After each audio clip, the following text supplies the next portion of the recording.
Hello and welcome to A Friendly Film Take, a new film podcast by Film News Blitz, hosted by me, Dan Lawrence, where each episode I'll be joined by a friendly face or faces for a friendly chit chat about film and sometimes television. Now, this is the second episode, and we're going to resume my chat with Rhys Stacey. So it's kind of a part two to the first episode. So if you haven't seen that, you can go back and watch it. It's on YouTube, it's on Spotify, it's on Apple Podcasts, where we talked about our favourite films of the year so far, our letdowns. We also talked about the new Alien Earth series. But in this episode, part two, we're going to be talking a little bit about Peacemaker, just sort of like a recap of season one and sort of hopes for season two. We're also going to be talking about WWE wrestlers turned actors, so Dave Bautista, John Cena, Dwayne The Rock Johnson. We're also going to be talking about what we're looking forward to later in the year, and there'll be a game thrown in there as well. So, yes, I hope you enjoy this episode of A Friendly Film Take. Thank you. And now, we've just talked about all the TV stuff. Welcome back. Welcome back to part two, where we're going to go back and talk about, It's a pleasure to be back. If you start with part two, you are never going to listen to another 5 minutes. I reckon that'll be fine enough to do in post. Yeah, you've got something really easy for myself. I need to update my Adobe as well because it's only got Photoshop at the moment. So that's another one. If Adobe are watching along with Showcase, throw us a bone because Creative Cloud is very expensive. Right, I was going to segue onto another TV show, wasn't I? Which was Peacemaker. Because season 2 of Peacemaker is coming out imminently. 21st, I believe. So by the time I've edited episodes 1 and episode 2 may have come out, who knows? Who knows when part 2 is coming out? I've committed to doing them in 2 parts now because it's going to be way too long. Who's going to want to listen to 2 randomers for an hour and a half? Right. Peacemaker. So James Gunn, sort of his segue from Marvel to DC was an interesting one. There was a period of time where he got dropped by Disney and Marvel because of some comments or jokes he made resurfaced. Things that he'd obviously, they were in poor taste. He'd already apologized for them. The situation had been reconciled, but it came up again, and then Disney sort of jumped the gun, fired him. DC pulled him in to do a Suicide Squad movie, which was, I think, vastly superior to the previous Suicide Squad movie. It was a lot of fun. Came back to Guardians 3. Then he started working on Peacemaker, which was an extension of that Suicide Squad movie with John Cena as the central character, Peacemaker. A very funny, problematic guy, a vigilante who wants to uphold peace. And once he says, doesn't matter how many men, women, and children I have to kill to get it, which is a very funny line. But it sort of follows him, and we have some other characters. Peacemaker season 1, James Gunn says it's his favourite thing he's ever done. He's now DC Studios co-chief. His Superman films just come out, and Peacemaker season 2 is sort of going to follow on from that. And I'm very much looking forward to it because I really much enjoyed season 1 of Peacemaker. With the continuity, have you seen season 1 of Peacemaker? I haven't. I almost said Pacemaker. Pacemaker. Peacemaker. I'm going to guess you haven't. I haven't seen it. I think there's something in that transition period that you were talking about where it was a bit unclear what was going to be in this new main continuity. Yes. And what was going to be in, I think they're calling it Elseworlds, and it all makes sense. Yes. It's all logical now, but there's something in the Suicide Squad, the second Suicide Squad film, rightly you said, was a vast improvement on the original. Is part of the canon? No. Right, so the DCU, as it's called now, began with an animated series called Creature Commandos, which James Gunn wrote.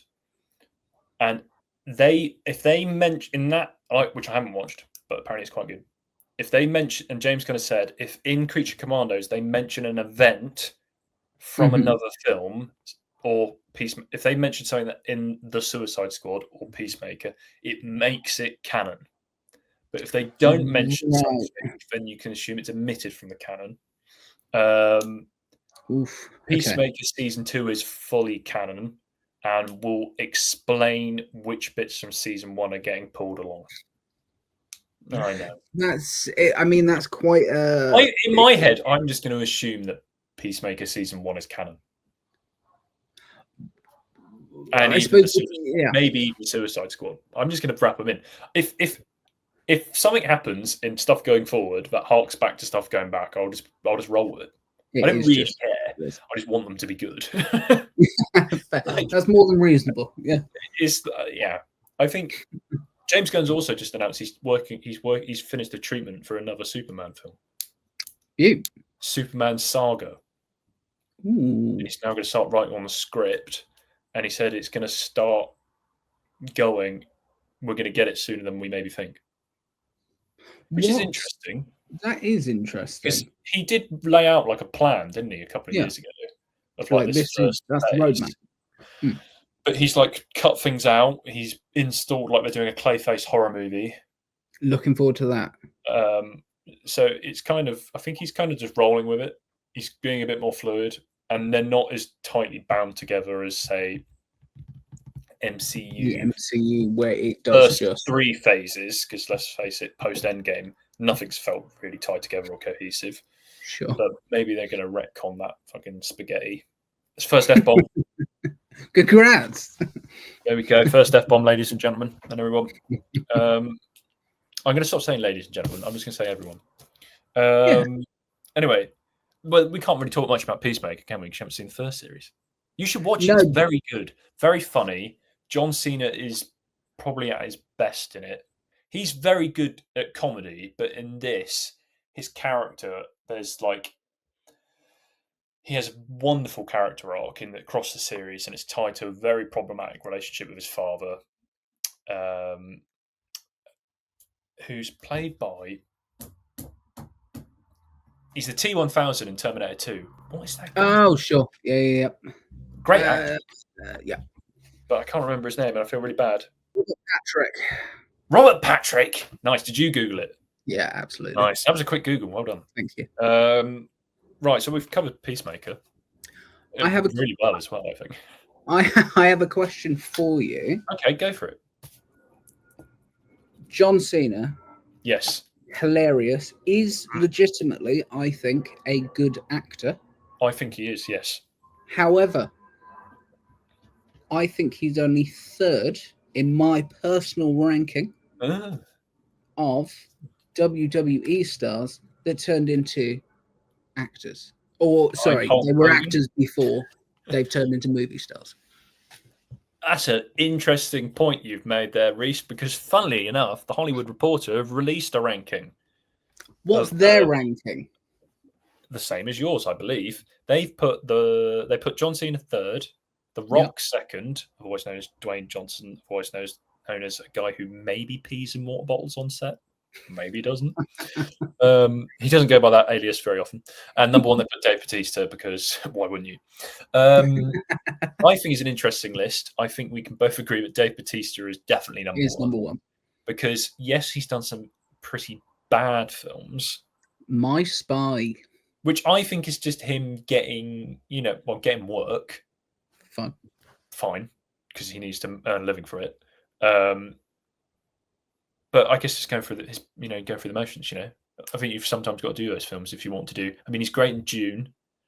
Phenomenal in Wonderful June. In the start of Blade Runner, he has that little moment, which I think is great.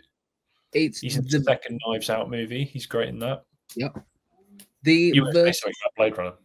The versatility of he gets 5 minutes of screen time, and it turns out his character is obviously really keenly important to the narrative conclusion, that he has his violent, hulking kind of fight scene with Ryan Gosling's character, but also then there's that kind of very intimate, vulnerable kind of human acting that he has to do, that he just does so phenomenally well, that I think those 5 minutes are the best that he's done.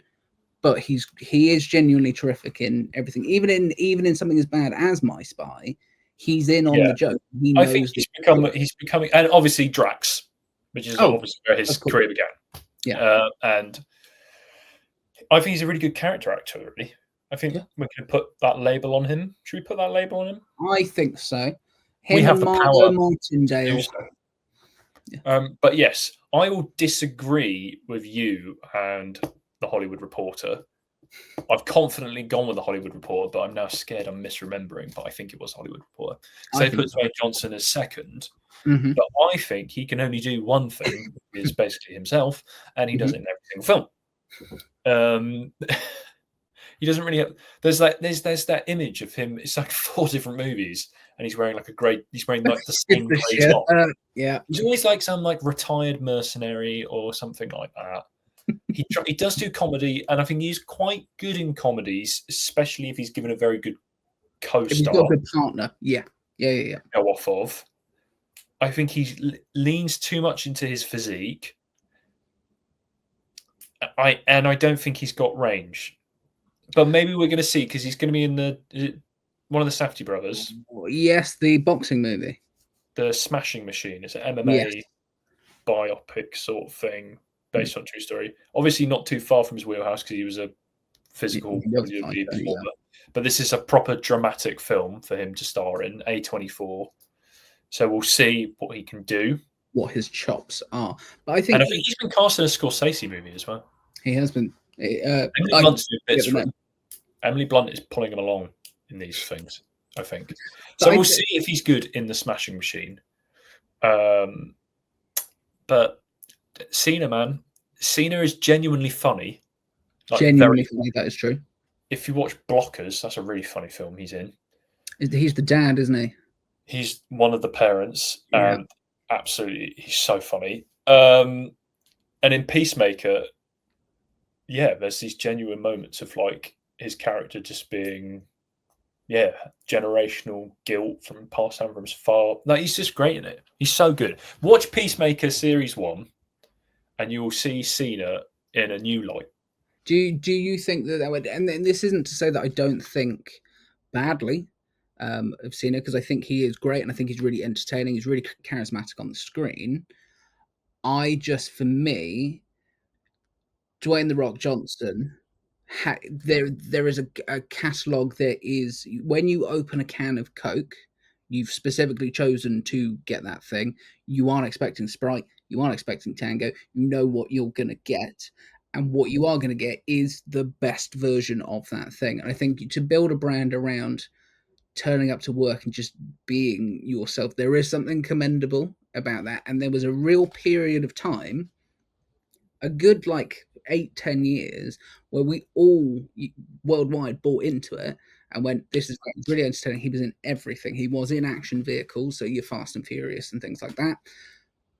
But then he was in those kind of comedy films as well, that we all went, this is great. It's only over the last 2, 3, 4 years that he has shot himself in the foot, and there have been those weird stories. There's the whole Black Adam, I think, trying to get Henry Cavill back as Superman when that wasn't really happening, and I think that trying to force people's hands when something was dying, and it was just, I think he did a lot of damage to the public image, to the point now where actually, instead of hiding in the shadows or anything like that, he's gone, how do I prove to people that I am something more than this? So the growth for him, I think if we have this conversation in 3 years' time, maybe the list looks a little bit different.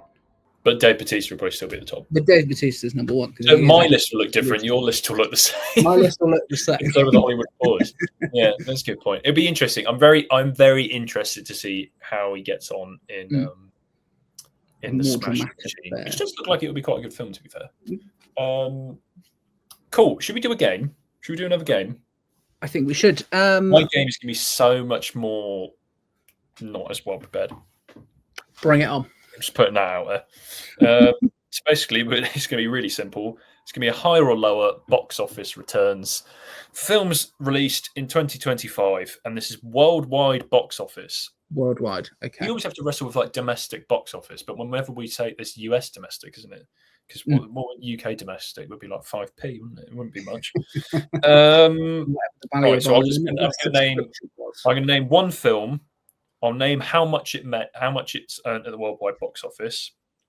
Then I will say, is XYZ film higher or lower? Like it. Okay. And I just made that decision as the words came out of my mouth. Originally, I was just going to say the two films and then get you to pick. But I thought adding a numerical might help, or add a layer. So we'll do 3 films. We'll probably segue and have a tangential conversation in between each one, like we did with your game, or maybe we won't. Maybe this is gonna be like Jurassic Park. This is gonna be like 8 parts, isn't it? Right then. Right. Maybe I should pick films that we've been mentioning. Ooh. Oh. That will be exciting. So. Okay. Oh my god. Right, I just saw a very, very exciting one. Okay. I'm not going to talk about a film. Okay. I'm going to talk. Okay. Well, maybe I've given. Okay. No, I have no idea what's happening. The Phoenician Scheme. Fine. Wes Anderson's The Phoenician Scheme. I apologise for everyone about me just staring at my phone for 30 seconds making weird noises. Rhys will understand that's what I'm like. People watching and listening for the first time will be confused and scared. Anyway, The Phoenician Scheme. $39 million worldwide for a Wes Anderson slideshow. Was Star Wars Episode 3 Revenge of the Sith 20th anniversary higher or lower at the worldwide box office 2025? Oh, people just like Star Wars, famously so. Yeah. A franchise of diminishing returns. The third one, you say? Yes. So you turned her against me. All that jazz. I stayed at yours not that long ago, and we sat and we watched it, and it is as bad as I remember. I don't think people. We did, and I don't think people remember it that kindly. They've memed it, is what they've done. So I'm sure that there is a charm in that. I am going to go lower than the Phoenician Scheme. Sir, you are incorrect. So Phoenician Scheme 39, and this is on Box Office Mojo, which is a very good website, everybody. Box Office Mojo, if you're watching. I don't know how that would work. I don't know. Throw us a bone if you can. Another good website is The Numbers. So impartiality. Anyway, Phoenician Scheme was 39 million. Star Wars Episode 3 Revenge of the Sith 20th anniversary, $55.5 million worldwide for a re-release. Outgrossing films like Black Bag, which I thought was very good, Megan 2.0, Novocaine, Wolfman, Bring Her Back, Warfare. These are all films which I can't mention in the next 2 rounds of this game, and also that were outgrossed by the 20th anniversary of Revenge of the Sith. It is a naff movie, but it is remembered very, very fondly. It's also helped along by the fact that the Disney trilogy is probably worse. Some of the spin-off TV series are arguably worse. And it's got this meme quality to it now. It does. It really does. And I was actually really sad. I didn't get to go see it again in the cinema, and I really wanted to. I think the day I was going to, I was with a mutual friend of ours, Jason. We were driving to the cinema. We got to the cinema. I dropped my car off at his first. As we got out of the car, his girlfriend rang us to say that my car alarm kept going off. So we had to go back to Ringwood. So that happened. Right. Let's do another one. Sorry, I keep looking down at my phone. Blah, blah, blah. Interesting noises coming out of my mouth. Right. Here we go. How to Train Your Dragon. The live-action version. Live-action remake, which is exactly the same as the animated film. So it was good, but didn't feel as magical, was my opinion of it. But still was good. 626.3 million worldwide. So I would say that DreamWorks probably vindicated in doing a live-action reboot. Let's see. Have we got a budget listed? Maybe not on the mobile view, but let's. It's probably turned a profit. Let's face it. Would they have spent like upwards of like maxed out at 200 million, maybe making it. Possibly, yeah. Million, and then you always have to double it for marketing or something for whatever reason. Isn't it meant to go 2.5? Because then you've got distribution as well, so you want to make double. So it's maybe they had to make $1 billion, $500 million, and they've made 626. So it's probably made money. Google it, folks. It'll probably tell you whether it was a success. If they press ahead with doing a second live action remake, it probably was a success, or they just want to flog the dead dragon and make sure it does work with the second one. Anyway, so 626.3 million for How to Train Your Dragon. Was Mission Impossible: The Final Reckoning higher or lower at worldwide gross? I think I'm going to go pretty quick with this answer. Mission Impossible higher. So you were wrong again. What? Yeah. What do you mean? Final Reckoning 500 was just below. So How to Train Your Dragon, 5th highest grossing film of 2025 worldwide so far. And just below it is Mission Impossible, 596.5 million. Too long, too dreary, not the best film in the franchise, even though it was the last one. I think word of mouth probably stopped it. That seems low for a Tom Cruise final film.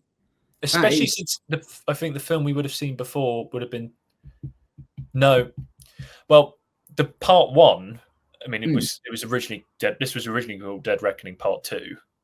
So Dead Reckoning Part 1, which is now called Dead Reckoning, that also maxed out at a similar value and was deemed to be not as good as Mission Impossible Fallout, which is it's the Henry Cavill, the 6th one, the one that me and our mutual friend Nick forced you to watch. And I loved it. I had a great time. We were very tired though because we'd watched Fountain of Youth just beforehand. We had, which we didn't enjoy. Sorry to anyone who did. We didn't enjoy it, and we're allowed to say that. And people who did enjoy it are allowed to feel that way as well. It's also exactly right. Right, we're going to do another one, and we want you to get one right, don't we? Really, that'd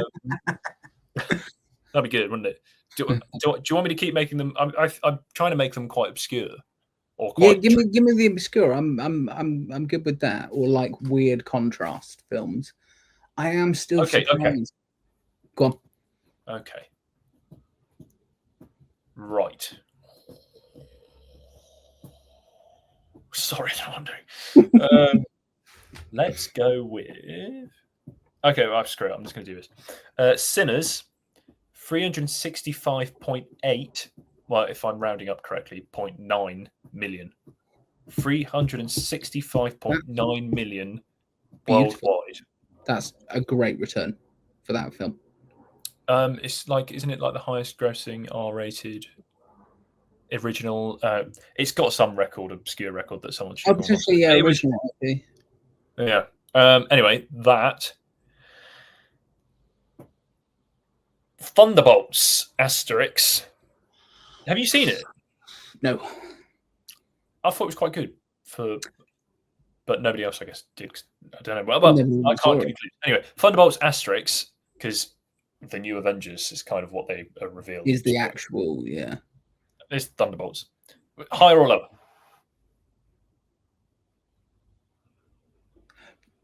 Even if I'm wrong, I'm happy with my answer, and I hope that I'm right.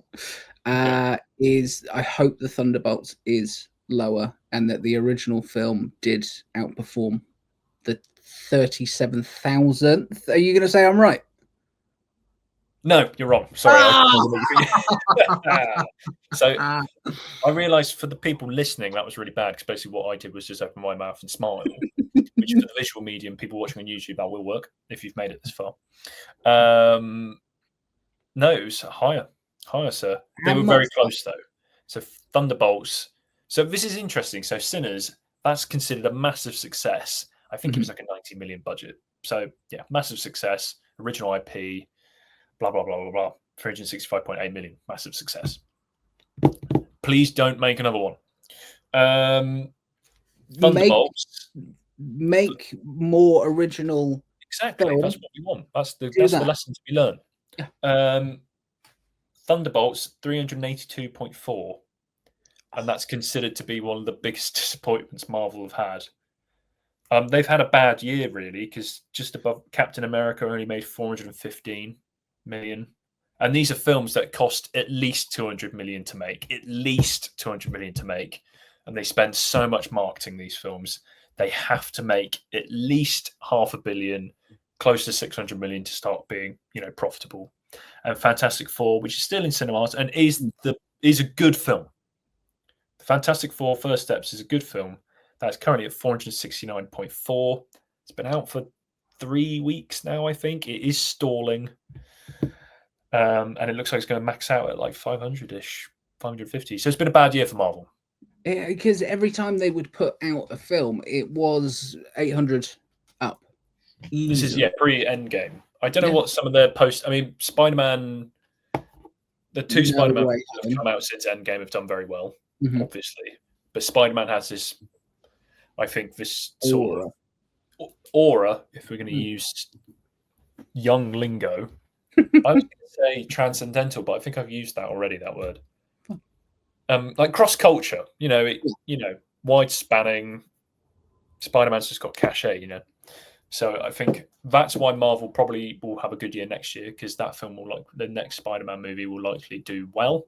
Because I think everybody likes Tom Holland as Spider-Man. His films outside Spider-Man don't tend to do very well, but him as Spider-Man seems to work. Everybody loves Spider-Man. Anyway, I wonder if because there was the Spider-Man TV series as well, but back from when our parents' generation were younger. Maybe the live action it's been baked into the public.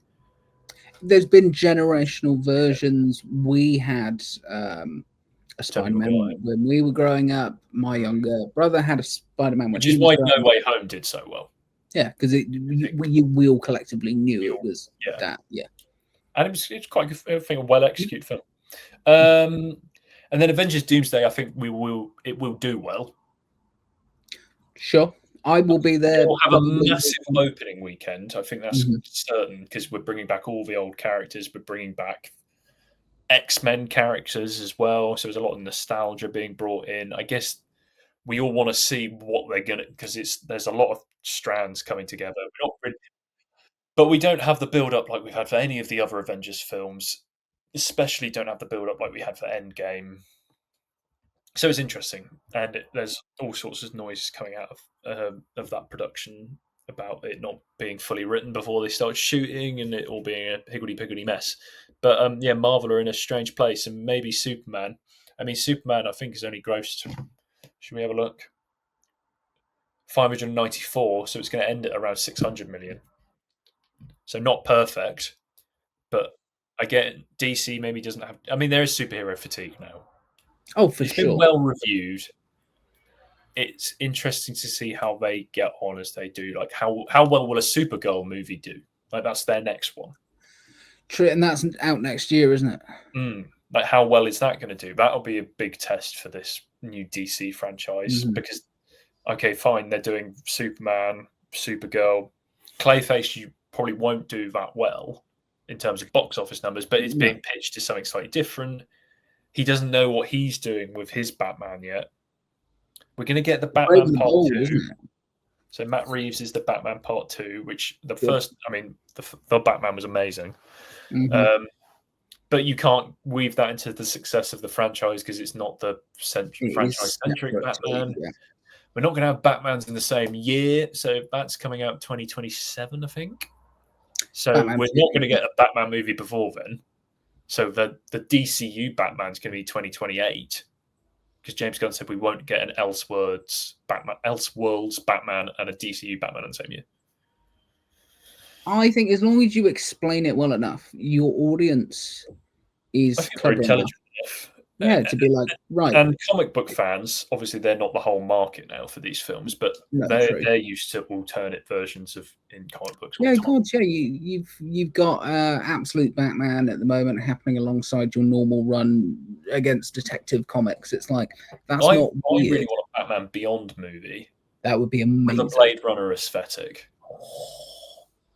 Oh. So that's when Denis Villeneuve's done with Dune and James Bond. Let's bring him back and do that. That would be really cool. Yeah. But talking about looking forward to things, hypothetical or real. Mm.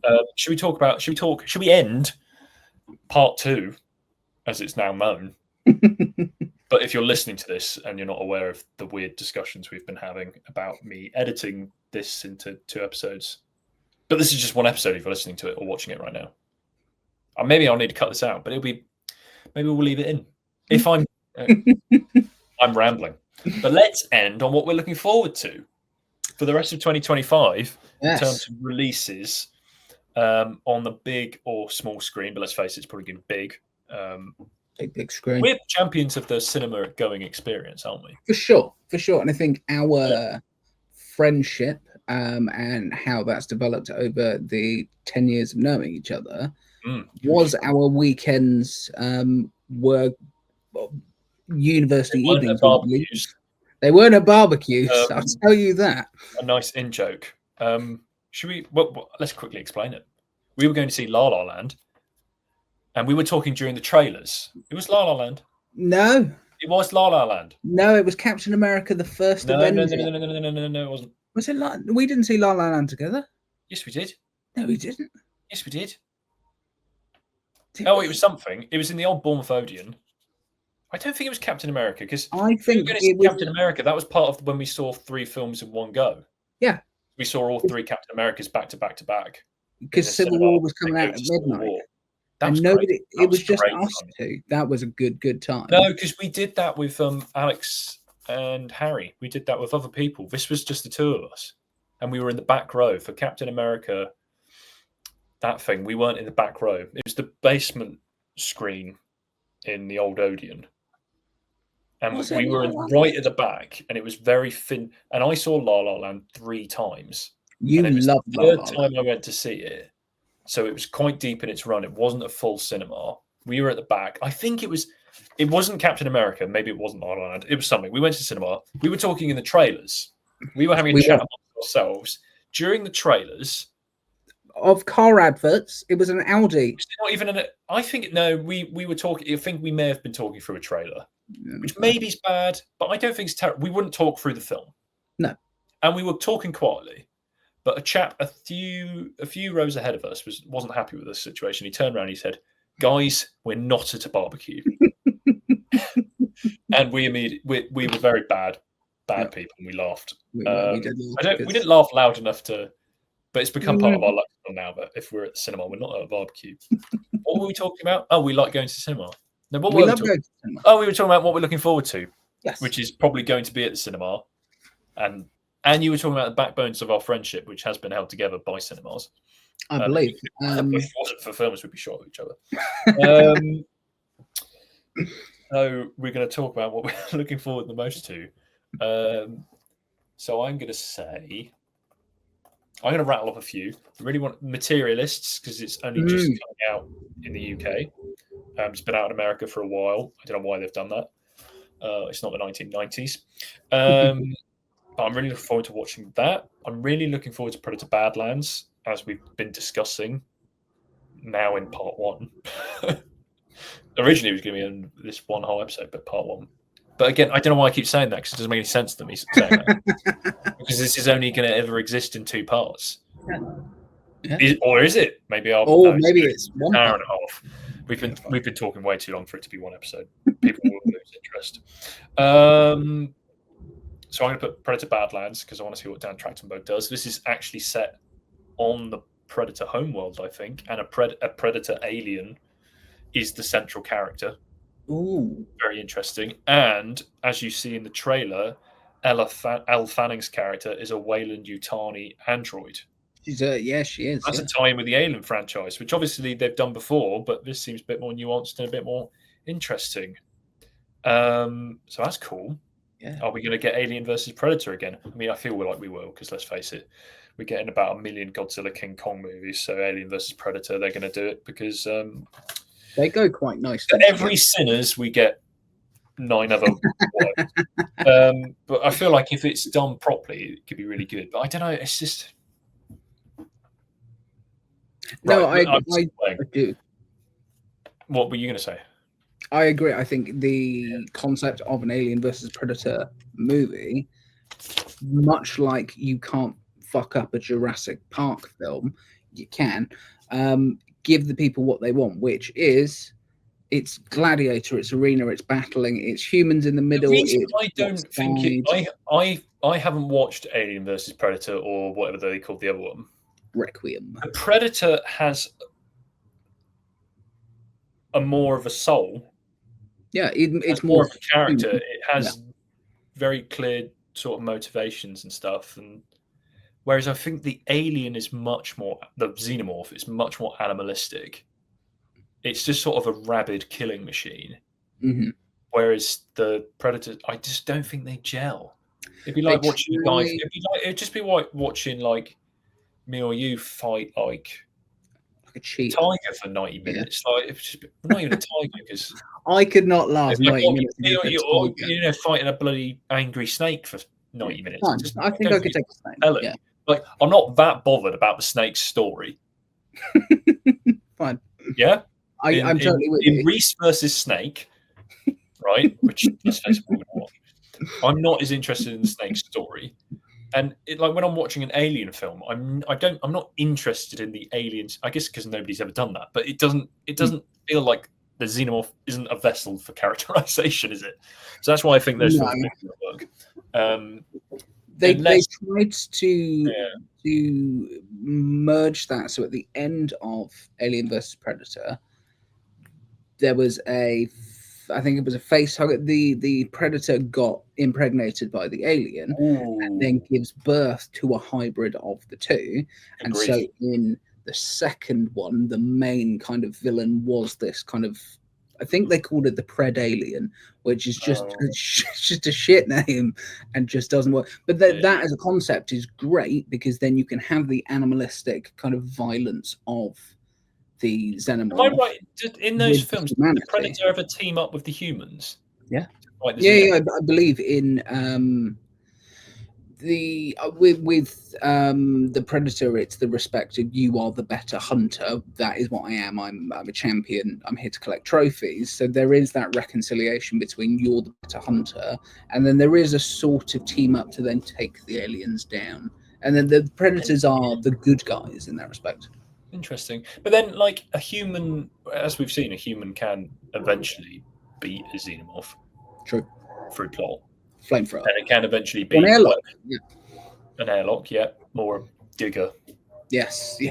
Ring. I don't know, it's like a mecha suit, isn't it? You just like, take your hands off you, bitch, or Scrawny Weaver's so cool. Anyway, so those are the things I'm looking forward to. And I'm probably looking forward to Avatar just to see what he does with it.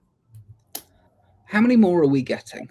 We're getting, and including the one coming out at Christmas, 3. He's doing another 2, but he says he's got ideas for like 6 and 7. I'd like James Cameron to go make other movies, but whatever.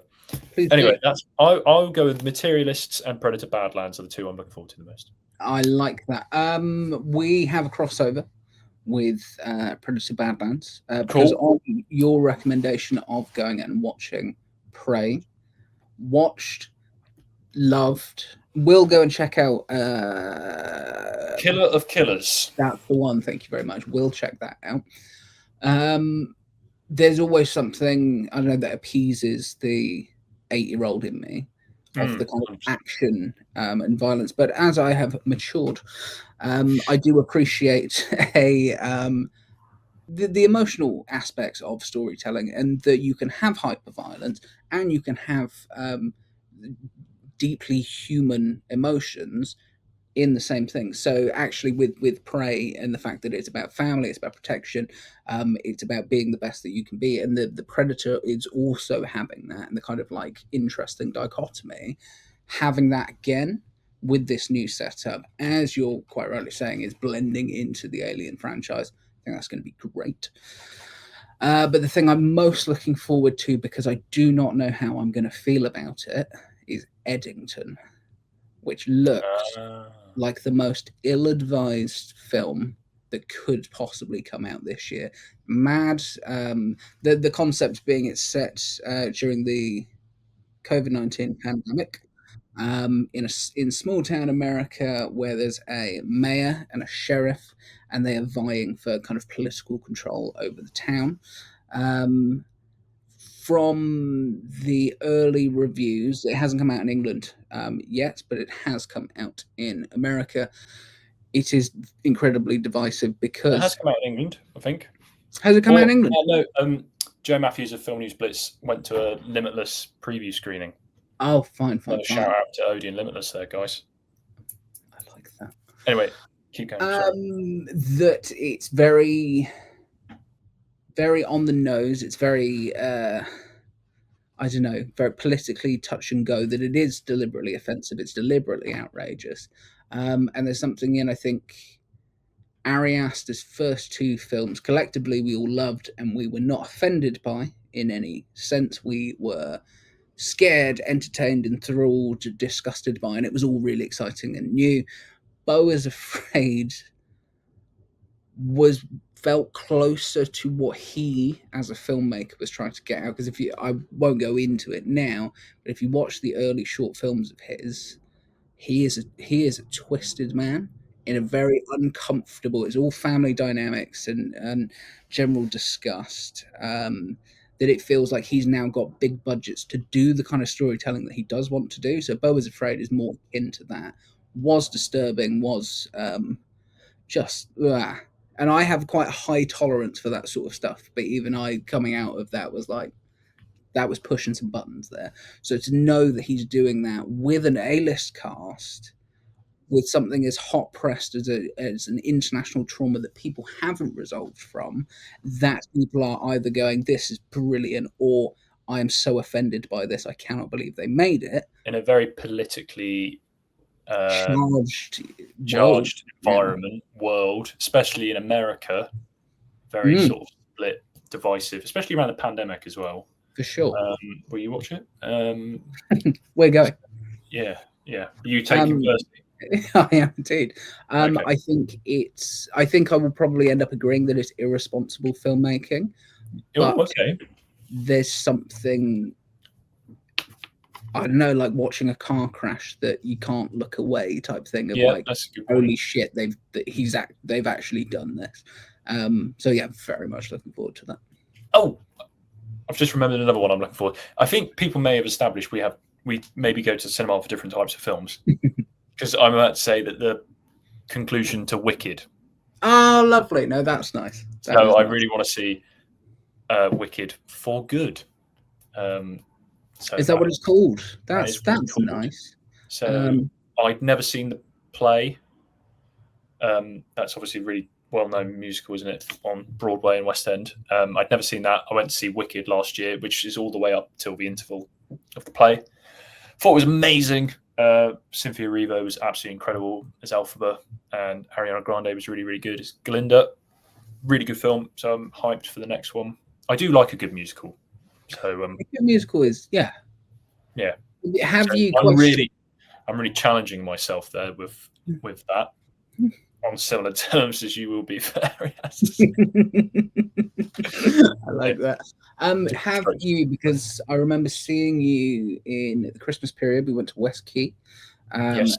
We went and had some food, and you were telling me how much you had loved it, how great a time that you'd had. And as a follow-up question to that conversation, have you spun the soundtrack? Just pop some of those tunes on. Well, I will. I listen to Defying Gravity a lot. That's beautiful. That's the big ending song of that. Yeah. That bit. Yeah. Oh, but look, she's here. Yeah. So yeah, no, I listened to that. I don't really recall much of the other ones. But that has enough musical, and it builds up to that. That's where it ends, and it's pretty good. It's made me want to go back and watch Crazy Rich Asians because it's the same director, isn't it? Yeah, that film was great. I really enjoyed I dismissed Crazy Rich Asians as just a silly rom-com when I first watched it. Deeper, much better than that. Bad, damn. So I need to go back and watch it. Like I recently rewatched Mamma Mia. The first one is terrific. And I was like, this is so much fun. Yeah. But as a 13-year-old, and when it came out, I picked Iron Man over it.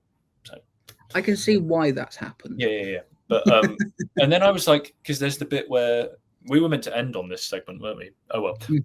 There's the bit where Amanda Seyfried's character is like dancing with Stellan Skarsgård. He's like, "How old are you?" She goes, "I'm 20." He's like, "Who?" And I was like, "Oh my god, it's the meme, the trend." I was so excited. How old were you when you watched it? I watched it for the first time when it first came out. Oh, fine. I think I watched it. Did I see it? I must have seen Iron Man in the cinema. But me and my family were at a family friend's house. I think in the same weekend we watched both films on DVD. That's a banging weekend. And I was like, "Mamma mia, oh."